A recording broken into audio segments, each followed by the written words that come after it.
যে তদন্তকারী কর্মকর্তার মোটিভ বা তার চিন্তা চেতনা আপনার বিপক্ষে মনে হচ্ছে বা এই মামলায় তদন্তকারী কর্মকর্তা প্রভাবিত হচ্ছে বলে মনে হয়, তাহলে আপনারা বিজ্ঞ আদালতে দরখাস্ত দিয়ে, বিজ্ঞ আইনজীবীর মাধ্যমে দরখাস্ত দিয়ে তদন্তকারী কর্মকর্তা পরিবর্তন করার জন্য দরখাস্ত দিতে পারেন। আসসালামু আলাইকুম প্রিয় দর্শক, কেমন আছেন আপনারা? আশা করি ভালো আছেন। আমি ফরহাদউদ্দিন আহমেদ বিয়া, অ্যাডভোকেট, বাংলাদেশ সুপ্রিম কোর্ট। স্বাগত জানাচ্ছি আপনাদেরকে আজকের এই আলোচনায়। আশা করি সাথেই থাকবেন। প্রিয় দর্শক, বরাবরের মতো আজকের আলোচনার বিষয় হত্যা মামলায় বাদী পক্ষে বা আসামি পক্ষে ন্যায় বিচার কিভাবে পাবেন সেই বিষয়গুলো নিয়ে সংক্ষেপে আজকে একটু গাইডলাইন দেওয়ার চেষ্টা করব। আমি প্রথমেই বাদী পক্ষের বিষয়ে একটু কথা বলবো। যে কোনো কারণেই যদি হত্যার শিকার হয় তাহলে বাদী পক্ষের উচিত হবে সে বিষয়ে সংশ্লিষ্ট থানায় এফআইআর দায়ের করা, অর্থাৎ এজাহার দায়ের করা। এজাহার দায়ের করার ক্ষেত্রে যত সম্ভব কম সময় ব্যয় করতে হবে, অর্থাৎ দ্রুত রিজনেবল টাইমের মধ্যে এজাহার দায়ের করতে হবে। এজাহার লেখার সময় মামলার গুরুত্বপূর্ণ আসামি যারা আছেন, মামলার সাথে সন্দিগ্ধ যারা আসামি আছেন, তাদের প্রত্যেকের পূর্ণাঙ্গ নাম ঠিকানা সংগ্রহ করে এবং ঘটনাস্থল, সময়, সাক্ষীদের নাম ঠিকানা ও বা যিনি ইনফরমেন্ট থাকবেন তাদের সুস্পষ্ট অ্যাড্রেস এবং নাম ঠিকানা এগুলো উল্লেখ করে ঘটনা প্রমাণের জন্য, মামলাটি প্রমাণের জন্য যাবতীয় তথ্য উপাত্ত যেন এজাহারে থাকে সেই ব্যাপারে অত্যন্ত সতর্কতার সহিত একজন প্রফেশনালের হেল্প নিয়ে প্রয়োজনে এজাহার বা এফআইআরটি থানায় করতে হবে। অনেক সময় তাড়াহুড়ো করে বা মিসগাইডেড হয়ে অথবা না বোঝার কারণে থানায় কিন্তু হত্যা মামলা যে দায়ের করতে যাওয়া হয় সেখানে অনেক আইনগত ফাঁক ফুকুর থেকে যায়। তো পরবর্তীতে তদন্তকারী কর্মকর্তা ওই ফাঁক ফুকুরের সুযোগ নিতেও পারে, আবার নাও নিতে পারে। যদি নিতে চায় তাহলে কিন্তু অনেক ক্ষেত্রেই হত্যা মামলার তদন্ত কার্য সঠিকভাবে যদি সম্পাদিত না হয় তাহলে সেক্ষেত্রে আসামি পক্ষ এর বেনিফিট নিতে পারে। এখন বলতে পারেন যে যদি এই তদন্ত রিপোর্ট জমা দেয় তাহলে হয়তো বাদী পক্ষে নারাজি দিবেন। হ্যাঁ, সেই ধরনের আইনে নারাজি দেওয়ার রাইট আছে, দিবেন, কয়েকবারই দেওয়া যায়, অনেকবার দেওয়া যাবে, যতক্ষণ পর্যন্ত না আপনি সন্তুষ্ট হবেন, সেটার তো বিধান আছেই। তারপরেও এই ধরনের লেকুনা বা ল্যাচেসগুলো এফআইআরে বা এজাহারে থাকা উচিত নয়, সেটাই আমি আপনাদের কাছে বলছি। অত্যন্ত সতর্কতার সাথে দক্ষ হাতে একেবারে সত্যিকারের যে ঘটনাটা সুন্দরভাবে গুছিয়ে কোনো আইনগত ফাঁক ফুকুর যেন না থাকে সেইভাবেই দায়ের করা উচিত। এবার থানা যদি মামলা গ্রহণ করতে অস্বীকৃতি জানায়, প্রভাবশালীদের চাপে পড়ে বা যে কোনো কারণেই হোক, তাহলে যেই কোর্ট আছে কোর্টে আপনারা মামলা করতে পারবেন। কোর্টে গিয়ে সিআর মামলা ফাইল করে দিবেন। একজন বিজ্ঞ আইনজীবী শরণাপন্ন হয়ে কোর্টে মামলা ফাইল করবেন। কোর্টে মামলা ফাইল করতে গেলে অবশ্যই বিজ্ঞ আইনজীবী যেভাবে মামলা করলে আপনার মামলা মেক আউট হবে সত্যিকার বিষয়গুলো সেভাবেই তার কমপ্লেইন পিটিশনে নিয়ে আসবেন আশা করি, এবং আমরা তাই করি এবং বিজ্ঞ আইনজীবীরাও তাই করেন। তো সেটা করার পর পরবর্তী যে ধাপগুলো আছে, মামলার বাদী বা ইনফরমেন্ট পক্ষের যারা আছেন তাদেরকে অনেক সময় ভয়ভীতি দেখানো হয়, যেটা আমরা দেখছি, এবং দেখা যায় যে আনডিউ প্রসেসে তাদেরকে মামলার প্রতিদ্বন্দ্বিতা করা থেকে সরাতে চায় এবং অনেকে অনেক রকম অফার দেয়, ফাইন্যান্সিয়াল থেকে আরম্ভ করে অন্যান্য অফার, সেই সমস্ত দিয়ে তাদেরকে মানসিকভাবে দুর্বল করার চেষ্টা করে। সত্যিকার অর্থেই যদি এইটি একটি হত্যাকাণ্ড হয়ে থাকে, যে বিষয় নিয়ে বলছি, তাহলে পরিবারের সংশ্লিষ্ট যারা আছেন ন্যায় বিচার পাবেন, এই ব্যাপারে কোনো সন্দেহ নেই। আমাদের দেশের বিচারিক যে প্রক্রিয়া সঙ্গত কারণেই অনেক মামলার ভিড়ের এবং চাপের কারণে অনেক সময় ডিলে হয়। ডিলে হওয়ারও কারণ আছে, কারণ অপর পক্ষকে কিন্তু আপনার ডিফেন্স নেওয়ার সুযোগ আইনে দিয়েছে। তো সেইগুলো করতে গিয়ে অনেক সময় ডিলে হয়ে যায়, যার কারণে অনেকে আবার হতাশাগ্রস্ত হয়ে মামলা কন্টেস্ট করা বা মামলা থেকে হাল ছেড়ে দেন। তাতে করে অপরাধীরা পার পেয়ে যাওয়ার সুযোগ পায়। দ্বিগুণ উৎসাহ নিয়ে মনোবল নিয়ে আপনারা আপনাদের মামলাগুলো, যদি সত্যিকারের মামলাই হয়ে থাকে, তাহলে কন্টেস্ট করবেন এবং আপনাদের পক্ষে নিযুক্ত বিজ্ঞ আইনজীবীকে যথোপযুক্তভাবে যে ইনস্ট্রাকশন দেওয়ার এবং এভিডেন্স কালেক্ট করার বিষয় সেগুলো খেয়াল রাখবেন। আর তদন্তকারী কর্মকর্তাকে অবশ্যই তদন্ত কর্মকাণ্ডে সহযোগিতা করবেন। সহযোগিতার অর্থ অর্থ এই নয় যে কোনো আনডিউ প্রসেসে তাকে আর্থিক লেনদেন করবেন বা কোনো প্রকার অবৈধ প্রস্তাবে বা ইলিগাল প্রস্তাবে আপনারা সম্মতি দিবেন।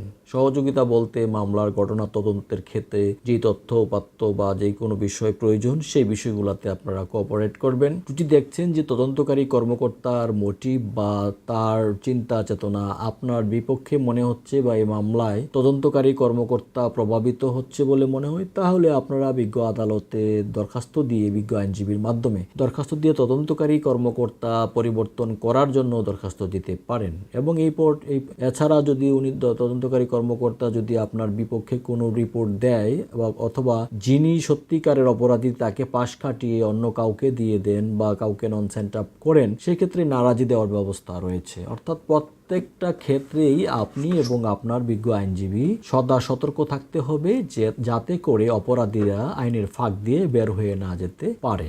এখন এটা একটা লম্বা আলোচনার বিষয়। সংক্ষিপ্ত আজকের এই আলোচনায় আসলে আপনাদেরকে পুরো বিষয়টাই ব্রিং টু লাইট করা সম্ভব নয়। ধাপে ধাপে আমি এই বিষয়গুলো নিয়ে একটু আলোচনা করব।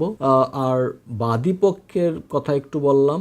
আর বিবাদী পক্ষের ক্ষেত্রে যদি আমি বলি, তাহলে সেক্ষেত্রে বিবাদী পক্ষ যদি সত্যিকার অর্থেই নির্দোষ হয়, ভিকটিমাইজড হয়ে যান, ভিকটিম অফ সার্কামস্ট্যান্সেস হন, অনেক সময় দেখা যাচ্ছে একটি হত্যাকাণ্ড সংঘটিত হয়, পার্শ্ববর্তী লোকজন অথবা সাক্ষী অথবা যারা এই ঘটনার সাথে আদৌ জড়িত নন, বিভিন্ন কারণে বিভিন্ন সিচুয়েশনে তাদেরকে কিন্তু পুলিশ বা আইন প্রয়োগকারী সংস্থার সদস্য গ্রেফতার করে মামলার মূল রহস্য উদ্ঘাটনের জন্য, সেই মূল রহস্য উদ্ঘাটনের জন্য গ্রেফতার করলেও আপনারা ওই রিমান্ডে নিয়ে আপনাদেরকে কষ্ট দিবে, মারপিট করবে, অমানসিক নির্যাতন করবে, এরকম ভয়ে আপনারা সত্যিকারে যদি নির্দোষ হয়ে থাকেন, তাহলে নির্দোষ হলে আপনারা কখনো এই সমস্ত হত্যাকাণ্ড বা যে কোনো অপরাধের বিষয়ে স্বীকার না করাই বুদ্ধিমানের কাজ, সত্যিকারে নির্দোষ হয়ে থাকলে। আর যদি আপনি দোষী হন তাহলে তো আপনি অটোমেটিক্যালি এগুলো স্বীকার করতে হবে এবং স্বীকার একসময় করবেনই, না করলেও আপনি অটোমেটিক্যালি এগুলা জাল থেকে বের হতে পারবেন না, আপনি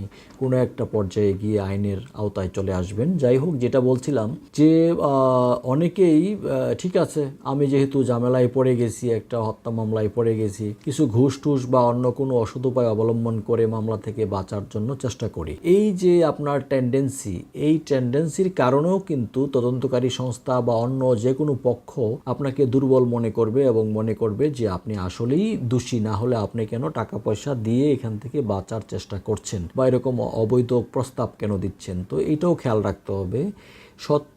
সত্যি যদি আপনি ভিকটিম অফ সার্কামস্ট্যান্সেস হয়ে থাকেন, অর্থাৎ আপনি যদি নির্দোষ হয়ে থাকেন, তাহলে ওই ধরনের অনৈতিক কোনো প্রস্তাব বা লেনদেনের কোনো প্রশ্নই আসে না। আর যদি দোষী থাকেন তাহলেও অনৈতিক প্রস্তাব দিবেন সেটাও বলবো না। আইনি প্রক্রিয়ায় ন্যায় বিচার নিশ্চিতের জন্য আপনি আপনার নিযুক্ত বিজ্ঞ আইনজীবীর মাধ্যমে আইনি লড়াই চালিয়ে যাবেন। বিজ্ঞ আদালত সেই ব্যাপারে উপযুক্ত ন্যায়সঙ্গত সিদ্ধান্ত দিবে, সেই জন্য অপেক্ষা করতে হবে। যেহেতু আমাদের দেশে প্রচলিত আইনে বিচার ব্যবস্থায় কিছু দীর্ঘসূত্রিতা রয়েছে, সেটাও মেনে নিতে হবে। তো এই ছিল কথা। আর অনেকেই প্রথম অবস্থায় মামলা মোকদ্দমায় পড়লে হতাশাগ্রস্ত হয়ে পড়েন এবং কেউ আবার হার্ট অ্যাটাক করতেও শুনি পরিবারের সদস্যরা। আসলে সমস্যা যখন আসে সেটাকে সমাধান করার মতো সেরকম মানসিক শক্তি এবং মনোবল নিয়ে আগাতে হবে। যদি কোনো রকম জুলুমের শিকার হন এবং সত্যিকার অর্থেই যদি আপনারা ন্যায় বিচার হতে বঞ্চিত হবেন বলে মনে করেন এবং যদি মনে করেন যে না আপনারা পরিস্থিতির শিকার হয়ে হত্যা মামলায় পড়েছেন বা আসামি হয়েছেন, তাহলে আইনে কিন্তু এই ধরনের আপনাদের জন্য সুযোগ বা অপরচুনিটি রয়েছে যে আপনারা এই মামলা থেকে বা সংশ্লিষ্ট মামলা থেকে অব্যাহতি পাওয়ার মতো গ্রাউন্ড থাকবে নিশ্চয়ই। তো সময়ের ব্যাপার, সেটা সাময়িক কিছু কষ্ট হতে পারে, সেটাকে আপনারা একটু মনে করতে হবে যে এটারও উত্তম বদলা পরকালে আপনি পাবেন। সেইভাবেই ধৈর্য এবং সহনশীলতার মনোভাব নিয়ে যদি এগিয়ে যান, আইনি প্রক্রিয়ায় যদি আগান, তাহলে অবশ্যই আশা করা যায় আপনারা সেই সমস্যা থেকে মুক্তি পাবেন। এগুলো বেসিক কথাবার্তা, লিগ্যাল পয়েন্টে কথাবার্তাগুলো পরবর্তীতে আর অন্য যে কোনো পর্বে আপনাদের সামনে নিয়ে আসব। আর একটা জিনিস বলতে চাই যে প্রত্যেকের জন্যই, বাদীপক্ষ এবং আসামি পক্ষ হত্যা মামলার ক্ষেত্রে প্রত্যেকেরই উচিত একজন বিজ্ঞ আইনজীবী অ্যাপয়েন্ট করা, অর্থাৎ এঙ্গেজ করা তাদের পক্ষে, যিনি বা যারা সত্যিকার অর্থে এই বিষয়গুলোতে তাদের খুব বেশি দখল রয়েছে এবং এই সমস্ত ম্যাটারগুলো বিজ্ঞ আদালতে উপস্থাপনে এবং এগুলা হিয়ারিংয়ে যথেষ্ট পারদর্শিতা রয়েছে। নিঃসন্দেহে সকল বিজ্ঞ আইনজীবী পারদর্শী এবং প্রত্যেকেই লার্নেড, কিন্তু প্রত্যেকেই সকল বিষয়ে সমানভাবে নাও থাকতে পারে। অনেকের এক্সপার্টাইজনেস একটা বিষয়ে বেশি থাকে আর একটা বিষয়ে কম থাকে। সবাই সকল বিষয়কে প্রাধান্য দিয়ে ফোকাস দিয়ে প্র্যাকটিস নাও করতে পারে। তো আপনাদের যারা বাদীপক্ষ বা আসামিপক্ষ থাকবেন, আপনারা সেটা দেখে নেবেন যে হত্যা মামলা সংশ্লিষ্ট বিষয়ে কোন বিজ্ঞ আইনজীবী আপনার জেলায় বারে অথবা আপনার যেই অঞ্চলে আছেন সেই অঞ্চলে কোন বিজ্ঞ আইনজীবী এই বিষয়গুলো অত্যন্ত দক্ষতা, পারদর্শিতা, সততা এবং নিষ্ঠার সাথে ক্লায়েন্টদেরকে ডিল করে রিলিফ দিতে পারে, সেগুলো একটু দেখে শুনে আপনারা যদি উভয় পক্ষই যদি অ্যাপয়েন্ট করেন তাহলে ন্যায় বিচার নিশ্চিত হবে।